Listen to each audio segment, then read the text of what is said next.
आपल्या इथे श्री चक्रपाणी महाराजांचं म्हणा, आमच्या स्वामींचं म्हणा, का श्रीकृष्ण चक्रवर्तींचं म्हणा, जवळ स्थान आहे आपल्या. कुठे आहे? चांगदेवला. म्हणून म्हटलं या निमित्ताने का होईना की त्या योगाने ते चिंतन थोडस आमचं होईल. थोडा व्यतिक्रम होतोय श्री दत्तात्रय महाराजांच्या जी आपण आतापर्यंत बऱ्याच वेळा पाहिल्या, परंतु तरी सुद्धा श्री चक्रपाणी महाराज हे आपल्यासाठी वंदनीय पूजनीय आहेतच आहे. तिसरे आपले अवतार म्हणजे श्री चक्रपाणी प्रभू निश्चितपणे या परिसरामध्ये क्रीडले आपण दैवाचे भाग्याचे आहात का त्या योगाने आपल्या जिल्ह्याला जवळचे श्री क्षेत्र चांगदेवचं म्हणा, हरताळ्याचं म्हणा, हे स्थान आपल्याला उपलब्ध आहे. म्हणून आहे चरित्र छोटस, या फार कमी प्रमाणात सापडतात. चक्रपाणी महाराजांच्या लिहा कमी प्रमाणात आहेत. या चरित्रामध्ये बऱ्यापैकी थोड्याफार लिहा आल्या होत्या, म्हणून त्या योगात चिंतन करण्याचा योग आहे. श्री चक्रपाणी राहुळ अवतार निरोपण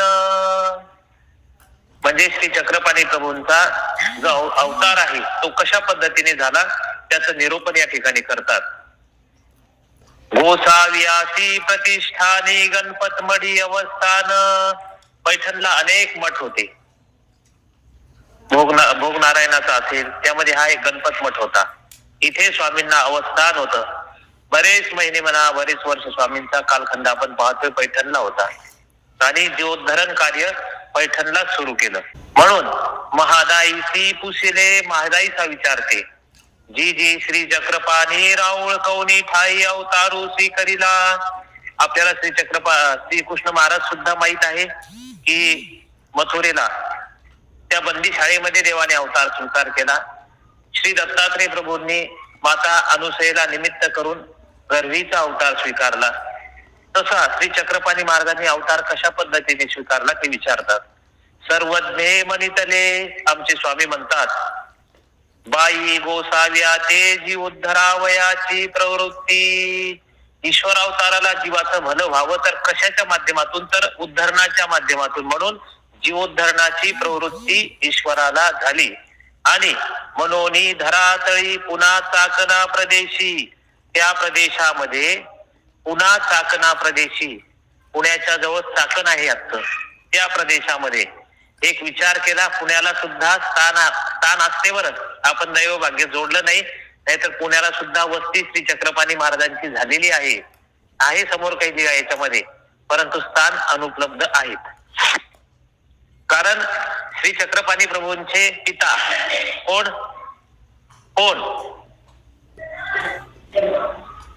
जनक नायक. तर त्यांचा व्यवसाय पुण्याला होता म्हणतात. कशाचा? सुवर्णाचा व्यवसाय करायचे. त्या योगाने श्री चक्रपाणी महाराज तिथे जायचे असा एक चरित्रामध्ये संदर्भ सापडतो. मग म्हणतात ते धरातळी पुन्हा चाकणा प्रदेशी फलेठण गाव. आता हे फलटण गाव आहे. तेथ कराडे या ब्राह्मणाच्या घरी, कराडे ब्राह्मणाच्या विशिष्ट जातीपैकी एक जात आहे. आणि ब्राह्मणाच्या घरी अवतारू स्वीकरिला. ईश्वर अवतार स्वीकारत असताना उच्च अशा कुळामध्ये जन्म घेतात. ब्राह्मण, क्षत्रिय, वैश्य, शूद्र या 4 कुळापैकी श्रेष्ठ अशा कुळामध्ये ईश्वर अवतार स्वीकारतात. सोबतच ती माता, आता कदाचित तिथे संदर्भ जास्त आलेला नाही, परंतु भक्ताच्या बाबतीत वेगळी गोष्ट असते की भक्तराजाला म्हणतात त्याच्या मातेला, म्हणजे यांना आजी नसते म्हणजे सासुरवास झाला नाही पाहिजे, बरोबर आहे का नाही? बऱ्याच गोष्टी शोधतात की त्या बाळाला कुठल्याही प्रकारचा त्रास झाला नाही पाहिजे. सुखिया श्रीमंताच्या घरी पुरुष होऊनच ईश्वर अवतार स्वीकारतात. म्हणून इथे काय म्हणतात ते, एत कराड या ब्राह्मणाच्या घरी अवतारू स्वीकरिला. तो गर्भामध्ये अवतार स्वीकारला. गर्भपतीत आणि दवडणे. ईश्वर या सृष्टीमध्ये अवतार धारण करत असताना एकतर मातेच्या गर्भामध्ये, पतीत म्हणजे मृत शरीर, त्या जीवाची ठेवण काही आहे, म्हणून ते शरीरही 32 लक्षणी आहे, राजाचं आहे, वैभव संपन्न आहे, अशाच पतिताचा स्वीकार ईश्वर करतात. आणि मग एक दौडून अवतार, दौडून म्हणजे जीवाचं दवडणं करतात त्या मातेच्या गर्भातून, किंवा आलेल्या जीवाला म्हणजे दौडून टाकतात, किंवा गर्भी दवडणे, जीव आलेला आहे त्याचं दवडणं करतात. एक तर यायच्या अगोदर दवडणं करतात किंवा गर्भी दवडणं असतं की गर्भात जीव आलेला आहे आणि त्याचं दवडणं करतात. इथे तो गर्भीचा अवतार म्हणतात. आणि जनक नायक पिता, पित्याचे नाव जनक नायक आहे. जनकाईचे माता, मातेचं नाव जनकाईच आहे. श्री चक्रपाणी रावळी फले ठाणे, किती एक दिस राज्य केले चरित्रकार म्हणतात. कितीतरी दिवस कितीतरी वर्ष तिथे राज्य केले. मग सह्याद्रीसी विजय केले सह्याद्री पर्वतावर. तेथून द्वारावती येथे विजय केले, जिथे जो पव्हा होता यात्रेकरूंची जी पदयात्रा होती त्याच्यासोबत सह्याद्री पर्वतावर माहूरला गेले आणि काही दिवस तिथं वास्तव्य करून परत नंतर म्हणतात तेथून द्वारावती से विजय केले. फलटणहून सह्याद्रीला गेले, सह्याद्रीहून द्वारावतीला गेले. द्वारकेला महादाईसाला स्वामींनी निराकरण केलेलंच आहे, काही बाई जाऊ नका तुम्ही, पण तरी सुद्धा जातच आहात तुम्ही तर तिथं श्री चक्रपाणी महाराजांच्या सप्त पाताळ गुंफा आहेत, त्या वंदन करून या. कारण द्वारकेला श्री प्रभू बाबांचाही संबंध झालेला आहे, द्वारकेला श्रीकृष्ण चक्रवर्तींचाही संबंध आहे, पण अनेक ईश्वर अवताराच्या आठवणी तिथे आहेत आणि श्री चक्रपाणी महाराजांचं प्रत्यक्ष वास्तव्य तिथे द्वारकेला झालेलं आहे. म्हणून कदाकाळी जर आपण तिकडे गेलात तर निश्चितपणे तिथं आपलं स्थान आहे. महादाईसी पुसिले, महादाईचा विचारते जी जी श्री चक्रपाणी रावांचे कैसे जन्म झाले, म्हणजे त्यांचा अवतार कसा झाला. सर्वज्ञे म्हणितले बाई पुरंदर पर्वताच्या तळवटी, पुरंदर मध्ये त्या पर्वताच्या तळवटी म्हणजे खालच्या भागाला महाविशाल फलेठानी नगरी, त्या काळी फलटणी नगरी होती. चौदिशा चारी महाद्वारे, आणि त्या फलटण शहरला चारी बाजूनी मोठ्या मोठ्या महाद्वार वेशी होत्या, परकोट, आणि त्या परकोटाच्या मध्यभागी दरवाजा. तीर्थ मठ म्हणजे जुने मठ सुद्धा होते. मंडप वेगवेगळ्या पद्धतीचे सभा मंडप होते. देवळे होती, जुनी प्राचीन मंदिरे होती. आजही पहा आपण जैनांची दक्षिण काशी म्हणून ओळखली जाते आणि माळवांची सुद्धा दक्षिण काशी फलटण म्हणून ओळखल्या जाते. आणि जुनी अनेक मंदिर आपण आपल्याला तिथे पाहायला मिळतात. जर आपण पान टेकण्याचं स्थान केलं तर कला कुसर आणि कोरीव असं काम तुम्हाला तिथे पाहायला मिळेल. अशा पद्धतीने गोपुरे ढवळारे अनेक मार्बलचे सुद्धा तिथे आपल्याला मंदिरे पाहायला मिळतील. या नगरा पश्चिमे ब्रह्मपुरी असे, याच नगरामध्ये पश्चिम दिशेला ब्रह्मपुरी नावाचा एक नगराचा भाग होता. तीर्थ कराडे या ब्राह्मणाच्या कुळी, कराडे ब्राह्मणाच्या कुळामध्ये राजनायक नावे ब्राह्मण, राजनायक नावाचे ब्राह्मण होते. तो विख्यात वेद विद्वांस, ते वेदाचे जाणते होते.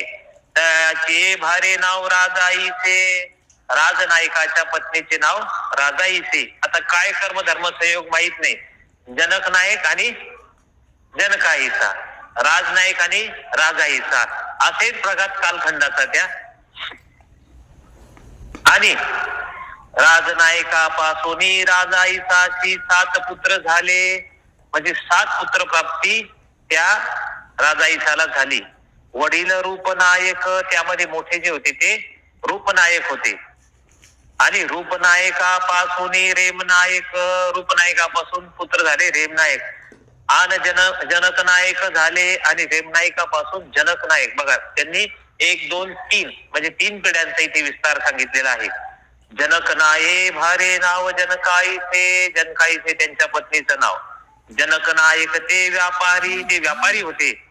पुत्र नाही म्हणून बहुत उपाय केले, अनेक प्रकारचे उपाय केले, मनोरथ केले असतील आणि काही जे म्हणतो आपण वैद्याकडे गेले असतील, काही औषध उपचार केला असेल, काही पुत्र प्राप्ती झाली नाही. मग तयाचा गोत्रजी म्हणितले, त्यांच्या नातेवाईकांनी म्हटले पुत्र नाही तरी अनेक संबंध करा. आता पुत्र प्राप्ती नाही तर दुसरा विवाह करा तुम्ही. मग अनेक विवाह केला, आता विवाह केला परत. सांगतात ना कर मराठीमध्ये, आता तुमचं काही नाही आता दिसत असं, अशा पद्धतीने थोडासा विचार करा तुम्ही तुमच्या भविष्याचा, कुळाचा. याची इच्छा नसली तरी नातेवाईक तुम्हाला गुंतवून देतात. अशा पद्धतीने नातेवाईकांनाही भलंच करा वाटतं याचं.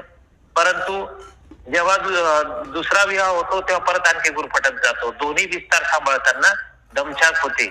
अशा पद्धतीने त्यांनी त्यांना सांगितलं दुसरा विवाह केला आणि केल्याच्या नंतर ते जनकाईसाची 10 कोटी बहीण कर्मधर्म सहयोग चांगला की घरातली म्हणजे श्री चक्रपाणी महाराजांची मावशीचं नाव काय होतं रंभाईसा आणि रंभाईसा तिये ते संबंध केला परी तियेशी ही पुत्र नव्हेची काय योग बघा कसं बस दुसरा विवाह केला तरी तिलाही पुत्र प्राप्ती नाही. मग जनकाईसाची माता पितरे ती चाकणेची चाकण शहरामध्ये जनकाईसाची माता पिता होती तेही तेथची स्थानक देवता चक्रपाणी नामे आजही तिथे मंदिर आहे आणि तिथली देवता होती चक्रपाणी. तया ते नवशिले म्हणजे नवस केला जे माझी एक कन्येची पुत्र हो मा तुझ 100 सोन टक्क्याची पूजा करोनी. जर माझ्या मुलीला मुलगा झाला मला नातू झाला तर 100 सुवर्ण मोहरांची पूजा बांधू आम्ही. सोनं फार महाग झालं बर काल कोणतरी आणलं बाबांना म्हणे दत्तात्रय महाराजांना देऊ का तिथं टोपाला बांधू का देवाच्या गाळ्यामध्ये. बाबाने तुमची श्रद्धा आहे काही हरकत नाही पण बाहेरचे डोळे फिरले तर याला काही जबाबदार मी नाही. अशा पद्धतीने सांगायचं तात्पर्य जेव्हा बी माणसाला घ्यावंच वाटतं देवच घ्या ना त्यापेक्षा नाही का. अशा पद्धतीने सांगायचं तात्पर्य की महाग झालं तुम्ही तसे नाहीत भाव म्हटले काय हरकत नाही परंतु ते बारीक आहे कुठं हरवलं वगैरे तर सारखा टोप काढला जातो कुठं पडून जाईल ते पण छोटं होतं. तर अशा पद्धतीने सांगायचं तात्पर्य का ते तिची स्थानक देवता चक्रपाणी नामे तया ते नवशिले म्हणजे नवस बोलला काय जे माझे कन्येची पुत्र हो मा तुझ 100 सोन टक्क्याची पूजा 100 मोहरांची तुम्हाला पूजा करू तुझेची नाव ठेवून आणि तुमचंच नाव आमच्या नातवाला देऊ ऐसा संकल्प केला. म्हणून चक्रपाणी महाराजांना चक्रपाणी नामना लक्षात घ्या बारीक सारीक गोष्टी या चिंतनातून लक्षात येतात. ऐसा संकल्प केला. आता दुसरा संकल्प बघा तवयेरीकडे जनक नायका पूर्णा तापी संगमी. पूर्णा आणि तापी नदीचा संगम आहे आणि एक तिसरी नदी आहे म्हणतात तिथे संगमाला कोणती बाई 3 नद्याचा संगम आहे संदेवला 2च येत पहा बरं मला जास्त ऐकू येत. हा पूर्णा आणि तापी बर 2 संगम. हा पूर्णा तापी संगमी विख्यात चांगदेव नामे देवता ते नवशिले. कोण नवस केला आता हा कोणी नवस केला हा फलटणच्या आजोबांनी. हा आम्हासी पुत्र हो जर आम्हाला पुत्र झाला तुमच्या कृपेने मा 100 सोन टक्क्याची पूजा करोनी. म्हणजे यांच्यापेक्षा हे घरानं श्रीमंत दिसत लक्षात घ्या. 1000 सुवर्ण मोहरांची पूजा आम्ही चांगदेवच्या त्या देवतेला बांधू आणि मग मा 100 सोन टक्क्याची पूजा करोनी 1000 सुवर्ण मोहरांची आसू तुम्हाला पूजनाला आम्ही ते करू.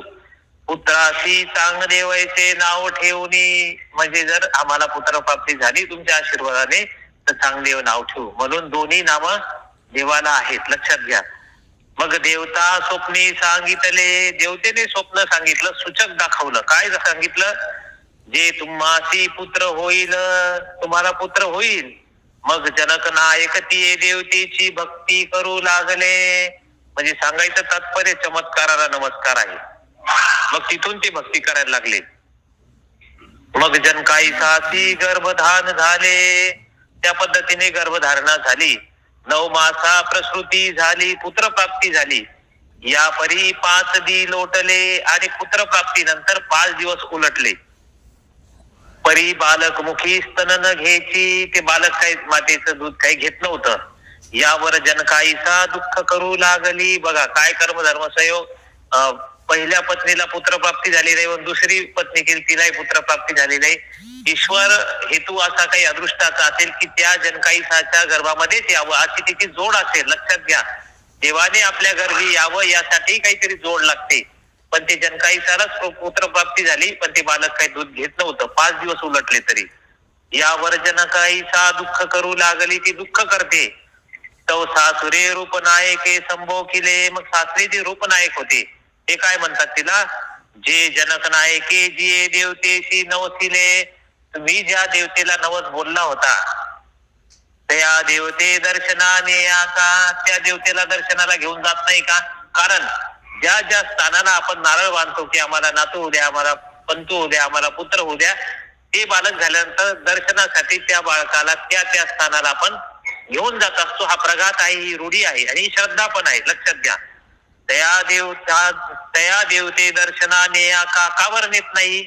म्हणजे आजोबा म्हणतायत श्री छत्रपती महाराजांचे, मानिके होईल, कारण ती श्रद्धा आहे, ते व्यवस्थित होऊन जाईल. मग तेही मानिले, मग त्यांनी होकार दिला त्या शब्दाला.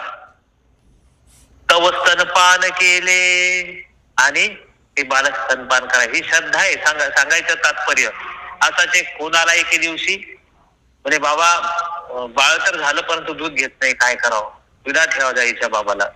देवाला विडा ठेवला, काही झालं नाही. म्हणजे तुम्ही विडा ठेवला नाही का मनातून?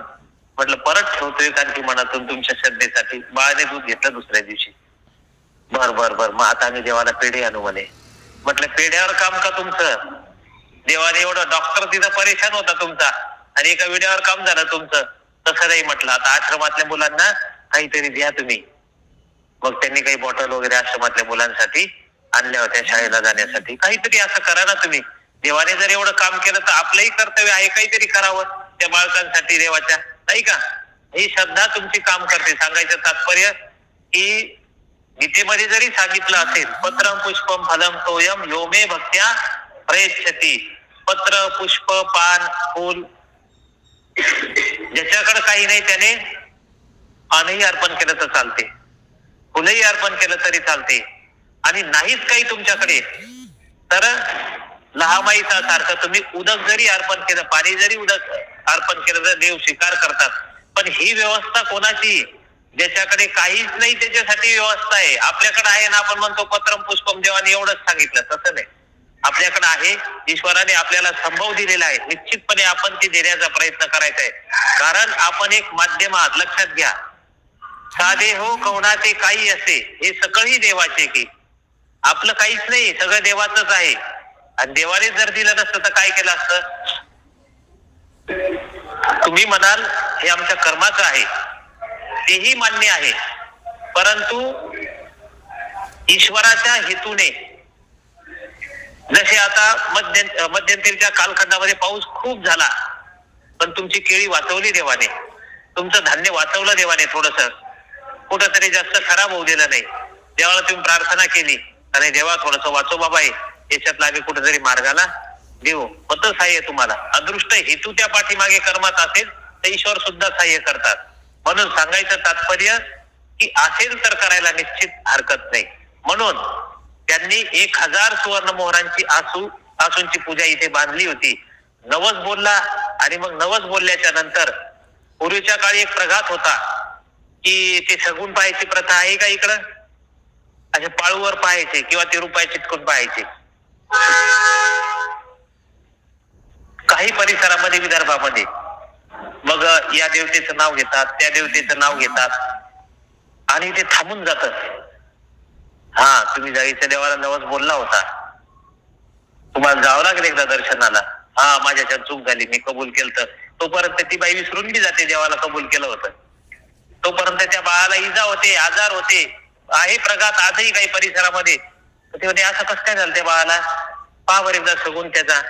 ते गुण पाहतात आणि ते थांबून जातं, घेतात या देवाचं नाव, त्या देवतेचं नाव. आणखी कुठं श्रद्धा आहे तुमची, ते म्हणणार आम्ही देवाला जातो का माऊरला जातो, ते नावं घेतात. ते थांबतं, त्या देवतेवर म्हणा का त्या स्थानावर म्हणा, नाव घेतल्यानंतर थांबून जातं.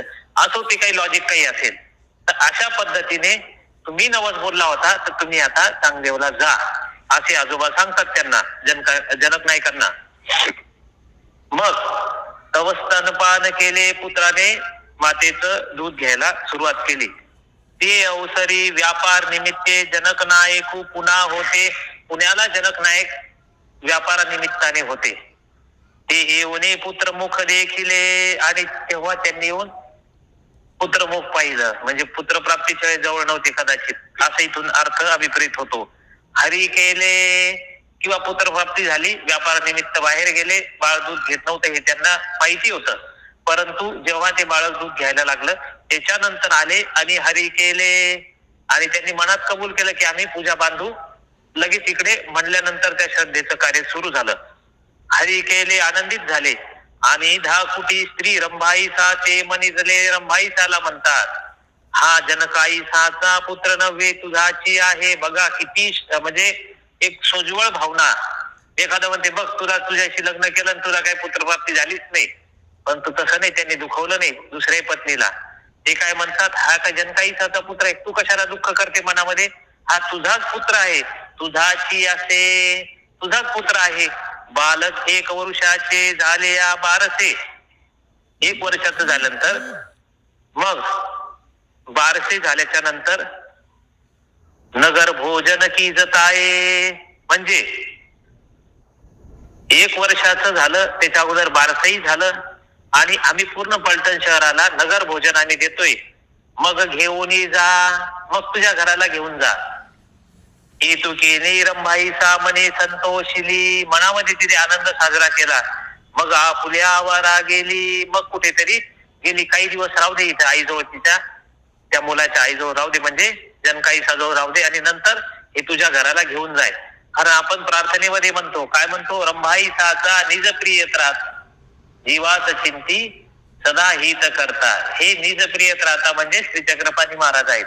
म्हणून अशा पद्धतीने इथे काही दिवस तर इथं वर्ष होतेच, परंतु नंतर रंभाईसाकडे श्री चक्रपाणी महाराज सांभाळण्यासाठी होते, असा अर्थ विपरीत होतो. किती वाजेपर्यंत घ्यायचं? 15-20 मिनिटं चालेल ना. श्री चांगदेव नामकरण म्हणजे श्री चांगदेव नामकरण श्री चक्रपाणी महाराजांचं कसं झालं. सर्वज्ञे मनितले, स्वामी म्हणतात बाई एक उदी जनकाईसाची आठवले, जनकाईसाला परत आठवले. देवाची नवस बोलिला, जीवाचे खंड ज्ञान आहे. काम झालं की विसरून जातो. अंगाला आला ताप की देव माझा बाप, अंगाचा गेला ताप.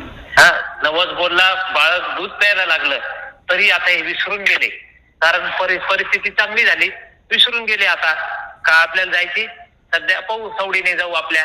आणि मग त्यांना एके दिवशी आठवले, जे चांगदेवाची नवस बोलिला, आपण नवस बोलला होता तरी आपुल्या पुत्रा मास 3 झाले, 3 महिने उलटले तरी आपण काही गेलो नाही. ऐशिया निमित्त पूर्णा नदी थडी चांगदेवाची आणलं. बघा ती चक्रपाणी महाराजांचा सुद्धा संबंध चांगदेवला आहे. म्हणजे सांगायचं तात्पर्य तिन्ही अवताराचा संबंध आहे. श्रीकृष्ण चक्रवर्ती कौंडण्यपूरला जात असताना, म्हणजे रुक्मिणी देवीला आणण्यासाठी जात असताना काही क्षण म्हणा, कोणी म्हणते वस्ती म्हणा, इथे श्रीकृष्ण महाराज थांबलेले आहेत. मग ऐशिया निमित्त पूर्णा नदी थडी चांगदेवासी घेऊन गेले, देवतेशी स्नानादी करोनी वस्त्राभरणे वाहिले. पूर्वी तिथे मूर्ती असावी, परंतु आता मूर्ती दिसत नाही तुम्हाला. मंदिराचा गाभाराही दिसत नाही, कालयुगामध्ये तो नष्ट झालेला आहे. मग तिथे देवतेला वस्त्राभरण अलंकार वगैरे वाहले. सहस्रा सोनटकेयाची पूजा केली. 1000 सुवर्ण मोहरांनी त्यांनी तिथे त्या देवतेचं पूजन केलं. अन पुत्रा ते लागोनी चांगदेव राऊळ येणे नामे आळू लागले. मनात संकल्प केला होता, जर पुत्रप्राप्ती झाली तर तुमचंच नाव आम्ही आमच्या मुलाला देऊ. म्हणून श्री चक्रपाणी आणि श्री चांगदेव दोन्ही त्या देवतेवरून नाव श्री चक्रपाणी महाराजांना ठेवले गेले. आणि शक्ती स्वीकारा उपरी, शक्ती स्वीकार उपरी म्हणजे माहूरला श्री दत्तात्रय प्रभू पासून ज्ञान शक्ती स्वीकार केल्यानंतर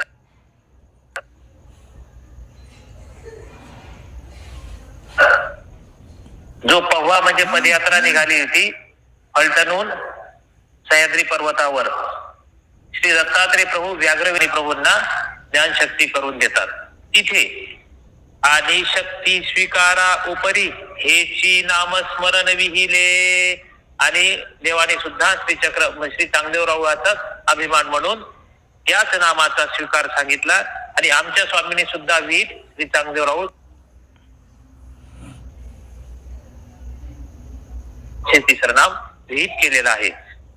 श्री चक्रपाणी नामकरण म्हणजे श्री चक्रपाणी हे नामकरण कशा पद्धतीने झालं. सर्वज्ञ एक उदी पुन्हा हुनी कमल नायक जनकाईसाचे बंधू, म्हणजे श्री चक्रपाणी प्रभूंचे मामा हे पुण्यावरून कुंभरा सहित जन काही साते चाकणा घेऊन आले, चाकणला घेऊन आले आणि तेही आपुला नवस पूर्ण केला. त्यांनी तिथे चाकणला नवस बोलला होता. छता 100% पूजा देवते संपादिली म्हणजे अर्पण केली. आणि श्री चक्रपाणी राऊळ असे म्हणू लागले. तेव्हापासून श्री चक्रपाणी राऊळ असे त्यांना म्हणायला लागले. 1 मास झाला, 1 महिना झाला, जनकाईचे तेथची राहते असती म्हणजे कुठे चाकणला. तव रूप नायके कवना ते आणू पाठवले म्हणजे बाळकाला आणि मातेला. जे आम्हा श्री चांगदेव राऊळ जे खिल्या विन न गमे, आम्हाला बाळकाला पाहिल्याशिवाय आमच्या मुलाला पाहिल्याशिवाय काही आम्हाला मन रमत नाही. यावरी वडिले माता पुत्राची वस्त्रालंकारे करून बोळविले म्हणजे त्यांच्या आजोबांनी त्या बाळकाला आणि जनकाईसाला वस्त्र अलंकार वगैरे घेऊन परत पाठवणी दिली फलटणसाठी. आता पुढे म्हणतात रंभाईसा गृही क्रीडा. रंभाईसाच्या घरी कशा पद्धतीने क्रीडा होती. सर्वज्ञे मनितले बाई एकुली जनक नायका फुले आवारी असता. जनक नायक आपल्या आवारामध्ये आपल्या वाड्यामध्ये आपल्या गृहामध्ये असता. श्री चक्रपाणी राऊळा ते खेळू लागले. बालकासोबत खेळ क्रीडा करत होते. तव चक्रपाणी 1 वर्षाचे झाले असती. 12 महिन्याचे श्री चक्रपाणी महाराज झाले. मग रंभाईचा मावशी होती त्यांची. ते जनक नायका ते मनितले म्हणतात. काय म्हणतात त्यांना ते मागा तुम्ही माते ऐसे मनितले होते. तुम्ही पूर्वी मला असं म्हटलं होतं. हा कुमरू तुझाची असे. बायांच्या चांगलं लक्षात राहतं. याचं उदाहरण हे म्हणजे तुम्ही माग तर म्हटले होते मला असा अलंकार घेऊन देईल दिवाळीला. यावर्षी तर शेतीच चांगली नाही झाली. सांगायचं तात्पर्य ते म्हणतात तुम्ही मला 1 वर्षापूर्वी शब्द दिला होता. हा पुत्र काही जनकाईसाच आहे, हा तुझाच आहे. मग आता 12 महिने झाले, कुठे माझा आहे. मग मागा तुम्ही माते ऐसे मनितले होते. हा कुमरू तुझाची असे तुझाच आहे. तर आता न्या म्हणा. आता मनावर घेऊन जा तुझ्या घरी तुझ्या वाड्यामध्ये. आता कसं काय म्हणत नाही का हिंमत तुमची म्हणायची. माझ्या गृही घेऊन जाईन मी. या बालकाला माझ्या घरी घेऊन जाईल सांभाळण्यासाठी. जनक नायके मनितले न्या. बघा किती उदार आहेत ते म्हणतात घेऊन जा तुमचंच आहे. रंभाईसा हरकली म्हणजे एकदम हर्षित झाली. आता ही मावशी होती म्हणून जनकाईसा पण काही बोलली नाही, कारण बहीण होती लक्षात घ्या. आणि श्री चक्रपाणी कडे घेऊन आपुल्या आवारा आदिले आणलं. ते आज आपण दगडी मंदिर कोरीव कुसर जे बांधलेलं मंदिर आहे नवीन विद्वान बाबांच्या आश्रमच्या पुढे, तो रंभाईसाचा वाडा होता म्हणतात. आणि मग कौड कौतुक करती. बालकाला जवळ घेऊन त्याचा संगोपन करताना लाड करायच्या. आणि बाईया सांगा ते श्री चक्रपाणी राऊळा ते कडे घेऊन रंगनाथाच्या मठा जाती.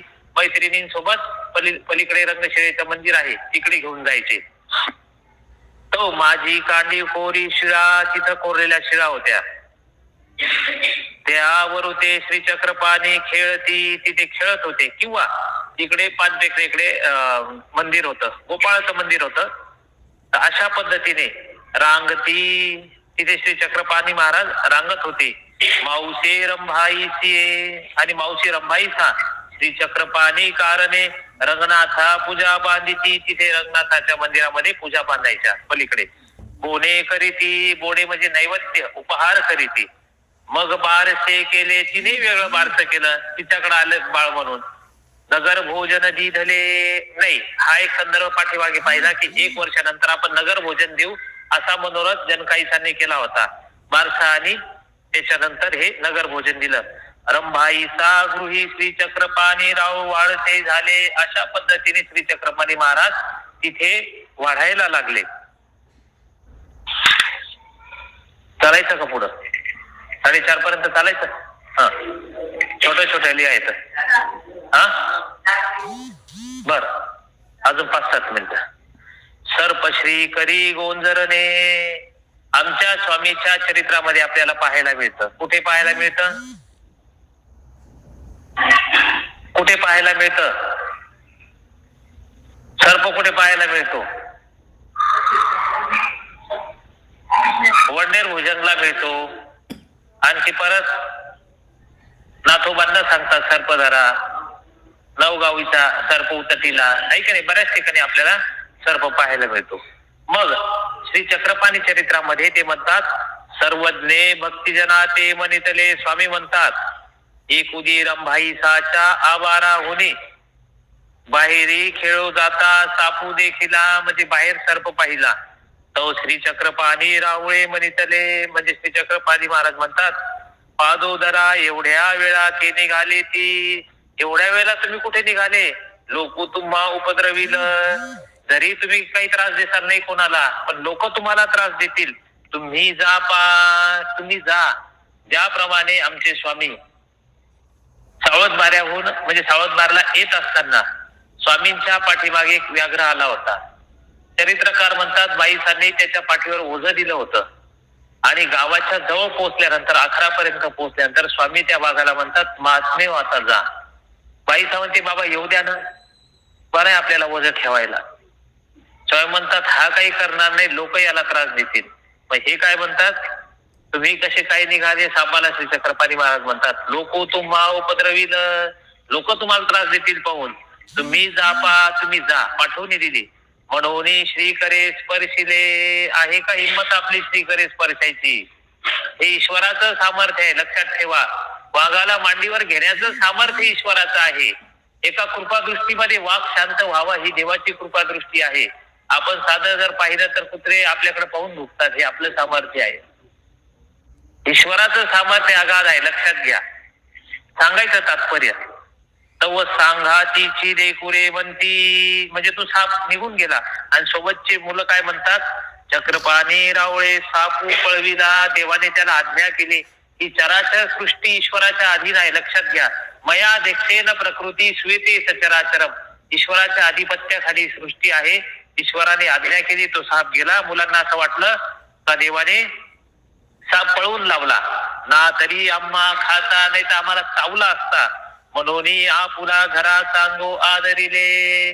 म्हणून आपल्या घरी जाऊन सांगायला लागले श्री चक्रपाणी महाराजांची लिहा. सांगायचं तात्पर्य की एखाद्या वेळेस जर असा साप दिसला तर आपल्याला ही लिहा आठवली पाहिजे. म्हणजे असं नाही का देवाने सापाला गोंजारला आपण जाऊन त्याला गोंजारावं, असं नाही. हे देवाच्या सन्निधानी दुरून सर्प उतटीला, तिथे देवाने सापाचं निश्चितपणे वैर मिटवलं. तर आपल्याही जीवनात आपण अशी जर वस्तू पाहिली तर आपण आपली सुरक्षितता ठेवायचीच आहे. परंतु ती वस्तू अशा संकट काळी जरी दिसली आपल्याला तरी देवाचं चिंतन झालं पाहिजे. परंतु अशा वेळेला माणसाची घाबरगुंडी होऊन जाते, पूर्ण भयभीत होऊन जातो. तिथं काय लिहा आणि तिथं काय बाबा. असो, आता शेवटची लिहा आपण पाहूया आणि थांबूया. कुजांत्र कर्म निरसनी माता सतीत्व भाव निदर्शन. तर म्हणतात की कोणीतरी कुजांतर केलेलं आहे. त्या कर्म निरसनी त्याच्यावर ते निरसन करण्यासाठी मातेचं सतीत्व भाव निदर्शन त्या ठिकाणी दाखवलेलं आहे. सर्वज्ञे मनितले. स्वामी म्हणतात, नगरा पूर्व महाद्वार. नगराच्या पूर्व दिशेला महाद्वार आहे. ईशान्य कुंभार टेक. ईशान्य दिशेला कुंभाराचं टेक होतं आणि तिथे कुल्लाळ घागरी. तिथे त्याचा तो काय असतो, आवा असतो कुंभाराचा. तिथे घागरी एरे भांडी घडवी आणि भांडी तो करायचा. भर्जित करी म्हणजे भाजायचा. परी ते भंगती म्हणजे ती फुटून जायची भांडी कोणती असो. का छिद्र होय, काय त्याला छिद्र पडून जायचं. परत येही सप्रयोजक नव्हे. त्यामुळे कुठलीही वस्तू उपयोगाला जात नव्हती. तेने गावीचा अवघा लोक पिढीला. पूर्वी मातीची भांडी होती. त्याच्या अगोदर एक अश्मयुग होतं, म्हणजे तिथे दगडाची भांडी होती. नंतर काश्ययुग आलं, काश्याची भांडी होती. नंतर वेगवेगळी धातू बाहेर निघायला लागली, ती भांडी होती. इथे मातीची भांडी वापरायची. आणि मग तेने गावीचा अवघा लोक पिढीला त्रस्त झाला. कारण भांडीच फुटकी आहे, काय करणार त्याच्यामध्ये, ते टिकायची नाही. एक तर फुटून जायची नाही तर छिद्र असायचं त्याला. उदक पात्र न लभे. पाणी आणण्यासाठी घागर सुद्धा मिळायची नाही. अन पाक पात्रे न मिळती. अन्न शिजवण्यासाठी ती भांडी सुद्धा मिळत नव्हती. मा काही की जताय. मग काय करणार आहे. ऐसे कोणी कुजांतर केले. कोणीतरी कुजांतर केले. जसं आपण दृष्टांतामध्ये पाहतो तिथे ते सिद्ध साधक आले होते. त्यांनी सगळी भांडी सांगितलं की माझ्या बाजीपुढे ठेवा. त्यांच्याकडे सिद्धरस होता. सगळी भांडी सोन्याची झाली. हे शेतात घेऊन गेले आपला नांगर, तर ती पाचच वाकून गेली. त्या काश्या पडायला लागले तर ते तुत्याची जी काय आहे समोरचा भाग तोच वाकून गेला. आणि काय म्हणतात, महात्मेने कुजांतर केले. महात्म्याने काहीतरी कुजांतर केलं आणि आपली सगळं नासून गेलं. त्यांना जेव्हा ते उन्हामध्ये किरणामध्ये चमकायला लागलं तर नाही म्हणे, महात्मेने आपल्या दरिद्राच्या मुळे इळा घातला, खऱ्या अर्थाने आपलं भलं केलं. तसं ते काय म्हणतात, कोणीतरी कुजांतर केलं.